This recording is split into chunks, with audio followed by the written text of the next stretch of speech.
Picture this. You have a job where you're overworked, underpaid, and underappreciated. Your work-life balance consists of just work. Your house is filthy because you have no time to clean, and the boys have given up on asking to play games because your boss is yelling for another revision at 4 AM for the nth time this month. Wait, hold on. Huh, maybe you don't have to picture it. How do you feel? Like an NPC, I bet. But what would happen if something broke that monotonous cycle? Something huge like, oh, I don't know, a zombie apocalypse? What would you do then? Would you run? Would you call your friends and family? Would you confess to your crush only to find out she really wouldn't date you if you were the last man alive? Sorry buddy, someone had to say it. What would you do?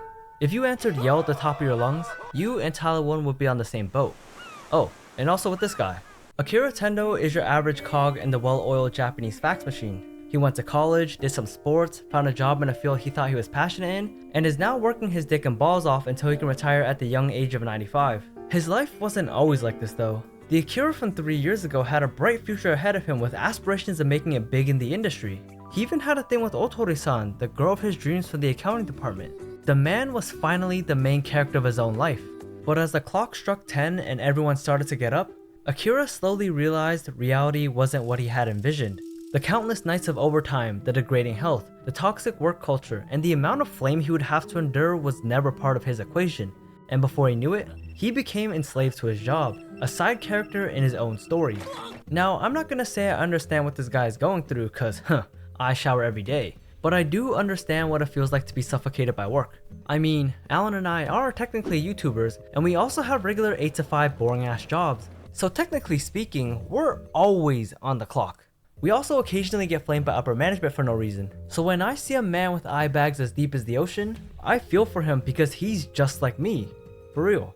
I can tell when a man has lost all hope in life. Wanting a missile to give him a quick and painless end to his suffering, waking up in the morning and saying fuck because you actually woke up. Years of being berated by upper management and having them breathe down your neck will do that to you. If you were in that situation, the obvious answer would be to just quit, right? Well, for Akira, there's still one thing keeping him from jumping onto the train tracks, and it's Otori-san. She's his last glimmer of hope for a brighter future, and then...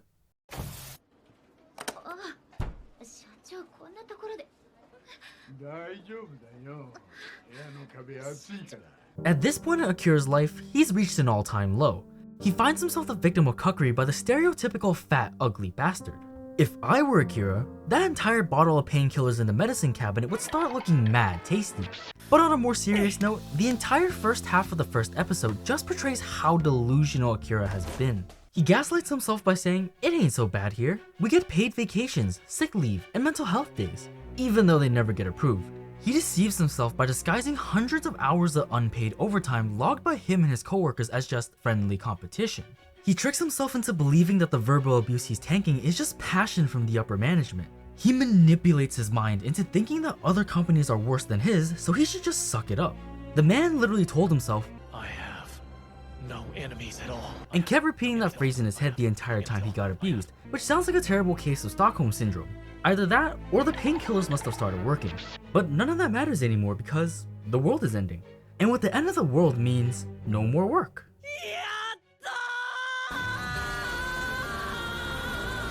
He quits his job, shoves his zombified boss off the balcony, and finds out the only good thing about his time at the company has been turned into a zombie as well. But that's exactly what he needed to see to turn his life around. So with everything the last 3 years put behind him, he runs. He runs and yells at the top of his lungs that he's finally free. And that was when we realized God himself must have funded this anime. The pacing, the animation, the cinematography, all of it was executed to a T. Alex and I are big dum-dums when it comes to noticing small details, so when I tell you we notice things like the lifeless saturated tones of his life changing back to a bright and colorful depiction to match his past outlook in life, you know they did a great job in the animation department. Even the aspect ratio is utilized as an artistic choice, changing from full screen to cinematic like we're watching Akira's life unfold as a movie or something. And when he literally breaks the aspect ratio from the utter excitement of not having to go to work again, it signals to us that his new life has just begun, which really helps sell the story even further. But the story that sold us most of this anime was this one. When we watched this anime, we had to check out what other works Bug Films took part in, and to our surprise, this was their debut anime. Now this triggered one question in my head. Where the fuck did they find the Avengers of animation? Putting on my fedora and taping hair to my neck, I scoured the internet for an answer and found that a lot of animators working on Zom 100 actually worked on Summertime Render and Komi-san as well, two anime produced by the same studio, OLM. This seemed a bit sus, so I did more digging and found that Bug Films poached a lot of their staff members from OLM, and the staff members were totally cool with it because they were getting work like kids in a sweatshop.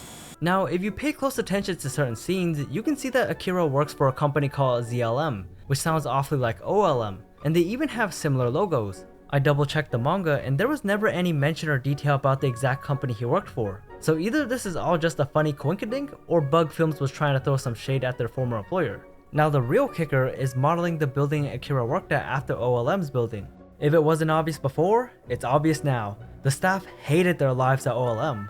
All of this is so ironic once you think about Zom 100's first episode, where Akira is basically in the same position as the staff members. They're getting abused, their lives suck, and the company they work at violates work laws like there's no tomorrow. But hey, at least it's better at the new company. Oh no. Oh no. It's happening again. One thing we noticed and really enjoyed beyond the visuals was the usage of characters and how they play off each other. In episode 2, Akira finds a fellow survivor that's the exact opposite of him. They have similar goals of surviving as long as possible, but their approaches are completely different. While Akira is making a list of things to do before he dies, she's making a list of things to do to live. It's poetic. In a sense, you could argue they're two sides of the same coin, but that's the part that gets tricky. On one side, you have someone that's living to die, and on the other, someone dying to live. So who's the one actually living life? The answer is made clear in episode 3 when Akira rescues his old college buddy Kencho. Kencho lived a lifestyle most men could only ever dream of, but that was all a facade. None of that ever amounted to any sort of happiness, and it took the literal end of the world for him to realize what he should have done to begin with, just like the rest of them. Life can be tough sometimes, especially for the many of us that are swamped with responsibilities, but if nothing ever breaks that cycle, eventually that cycle will break you. So why wait? Why wait for something drastic to change your life when you can be the change you want to see now? Take control of your life today and be the main character of your own story tomorrow. Alright, time to get yelled at by my manager at 8 AM. You're pale, you look like a ghost, bro. That can't be healthy, you weigh 75 pounds. Again, remember me snapping the pin? I could snap you, bro. First of all, you don't want to bring eye roll to this because I beat you at everything in that.